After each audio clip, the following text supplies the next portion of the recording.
Good evening and welcome to Poland Daily News. I'm Nicholas Richardson. Poles do not agree with ideological changes to the school curriculum. At Sunday's demonstration in Warsaw, there were thousands of people, mostly parents, who protested against the sexualisation of children in schools. In the background is the fight against traditional values, whose face in recent years has become the candidate of Civic Platform for the President of Poland, Rafał Trzaskowski. Castle Square in Warsaw, thousands of people from all over Poland came to express their opposition to the ideological changes in education pushed by Minister Barbara Nowacka.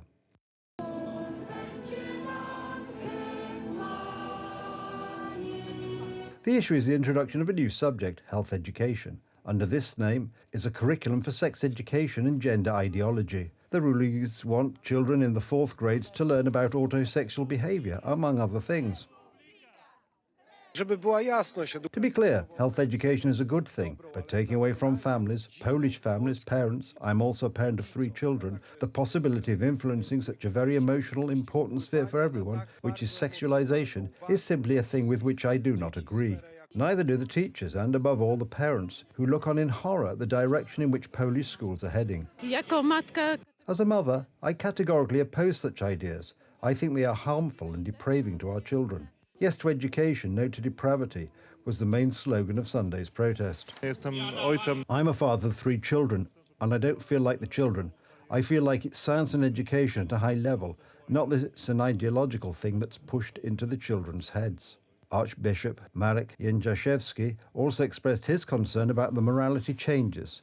In a pastoral letter, the Metropolitan of Krakow noted that in some Polish cities it has been decided to remove crosses from offices in the name of so-called secular state.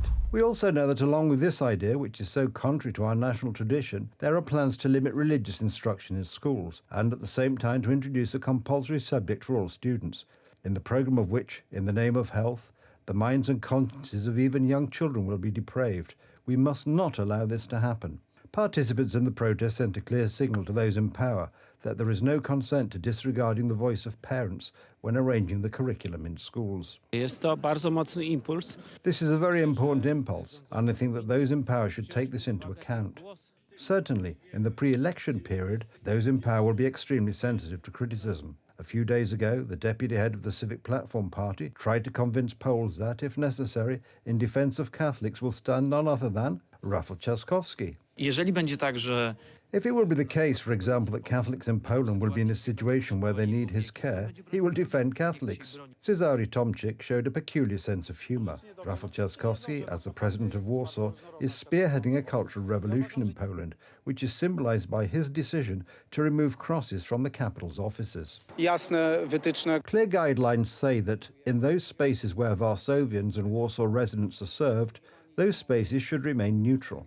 The vast majority of Poles still declare themselves to be Catholic. That's why during the election pre-campaign, the Civic Platform candidate is denying his earlier decisions. No cross was taken down. The decision was only made for the future. The facts, however, are different. As recently as August, the cross was on the wall during a session of the Włochy District Council in Warsaw. Then it disappeared in September, only to return to its place in October, when the deadline for the election of the mayoral candidate of the Civic Coalition was approaching. The Citizens' presidential candidate, Dr. Karol Nawrocki, criticises Trzaskowski for fighting against the cross. He points out that the symbol has a unique meaning in Polish culture. We want to unite Poles, but uniting Poles and ending the Polish-Polish war means as much as building a national community around our fundamental values. And such values as Christianity expressed in the sign of the cross, which the president of the capital is pulling down from offices, is part of our national identity. And this is what I don't agree with, to fight with and against the values we love. Meanwhile, the government has been consistently implementing the demands of the LGBT community. Following a visit to Warsaw by a United Nations Special Representative, the Health Ministry is reviewing facilities for gender correction, and the Justice Ministry is demanding that courts prioritise and urgently handle cases involving gender reassignment on documents, such as conversion from male to female. The 4th night of protests in Georgia sends a clear and unmistakable signal that opposition to the government's decision to suspend talks on joining the European Union is spreading throughout the country. Tension has been rising in Georgia for months between the ruling Georgian Dream Party and the opposition and its supporters, who accuse authorities of pursuing increasingly authoritarian, anti-Western and pro-Russian policies. I've been attending protests for quite a long time now, and quite frankly, it's been very tiring to see that our government does not hear what the people desire. I'm here for a very simple reason: to defend my European future and the democracy of my country. We've attended elections, it was clearly rigged, and we've done everything in our power so far to show that we desire a European future. So right now, we're going to defend ourselves, our country, our people, and most importantly, our future. The crisis escalated on Thursday after the government announced it was freezing accession talks with the European Union for 4 years. In response, thousands of pro-European demonstrators clashed with police armed with tear gas and water cannons every night. We don't want to be part of Russia. We want to be part of Europe, and we belong to Europe. And this is our very, very first demand, that we belong to Europe. We want to be part of Europe. We want to be part of development. We want to be part of sustainability, and we want to be part of the best life. That's why we are standing here. And we are risking our lives, we are risking our health, but it's worth. Protesters already gather regularly every evening on Rustaveli's Central Avenue, where they erect barricades and launch fireworks. Police are increasingly responding with violence, chasing, beating and detaining demonstrators. Very simple reason. It's just the fact that my country deserves to be free from the Russian regime that has haunted us for many centuries.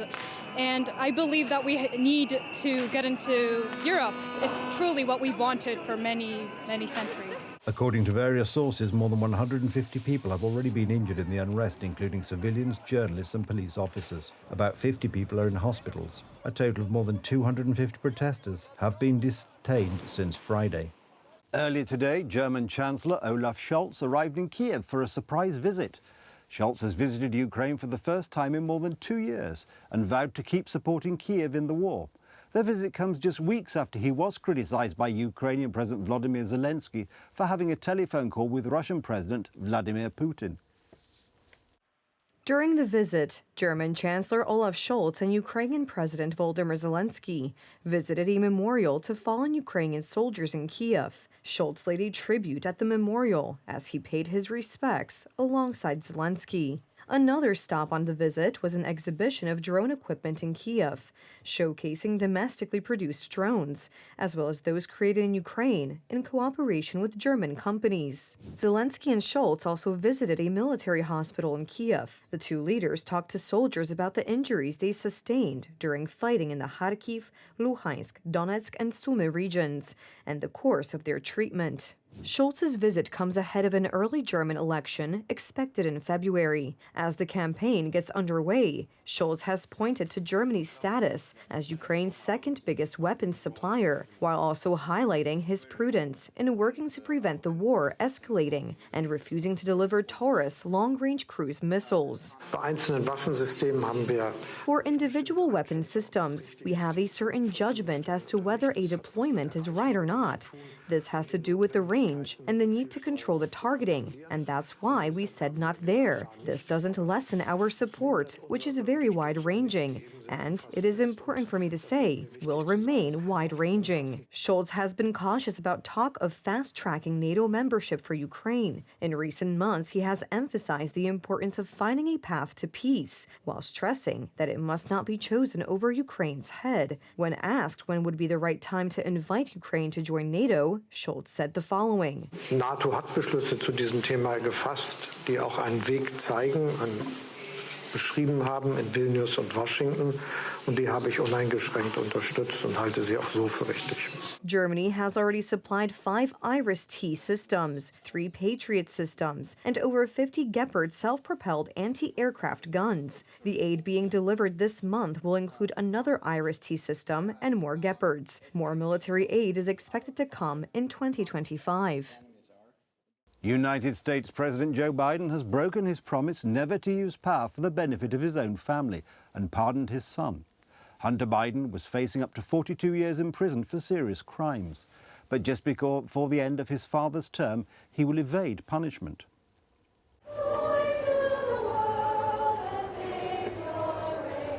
Such a Christmas present can only be given by an American president. U.S. President Joe Biden has just pardoned his son Hunter, who was facing up to 42 years in prison for serious crimes. No reasonable person who looks at the facts of Hunter's cases can reach any other conclusion than Hunter was singled out only because he is my son, and that is wrong. There has been an effort to break Hunter, who has been 5.5 years sober, even in the face of unrelenting attacks and selective prosecution. In trying to break Hunter, they've tried to break me, and there's no reason to believe it will stop here. Enough is enough. In his statement, Joe Biden does not mention in a word that his son, when applying for a gun, lied that he had never used drugs, although he was addicted to them, and such people are not issued gun permits.